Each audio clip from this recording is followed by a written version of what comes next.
Okay, after 15 minutes guys, gikan sa tuang second stop sa Bulabog Beach. Dito na tayo ngayon sa Keyhole. Medyo malayo-layo to guys kasi sa dulo ng bukid, sa dulo ng ng Boracay.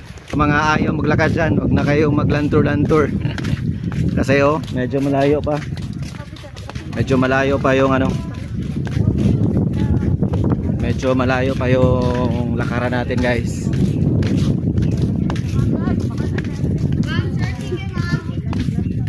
So mayroon naman dito yung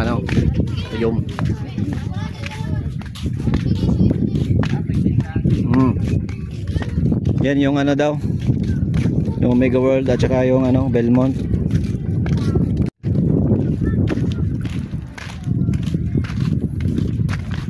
Okay, dito na tayo ngayon sa Keyhole. Kita na nato ni karon ng bangaga ni ron. Ayan, nandito na yung bangag guys. Kita na natin yung bangag. Ayun.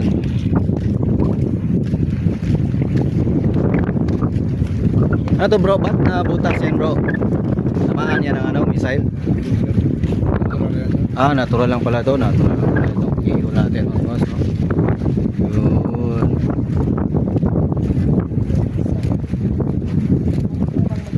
Bawal na talaga pumasok.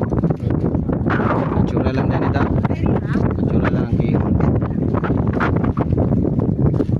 Ito yung keyhole na bawal na pasukan ng key.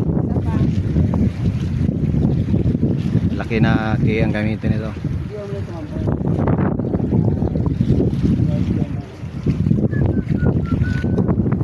Magapa maligo bro. Gusto? Kukuhan kayo. Yun. Picture na, picture. Ayan na po yung keyhole. Napakaganda. Amazing natural rock formation dito sa Boracay. Let's go.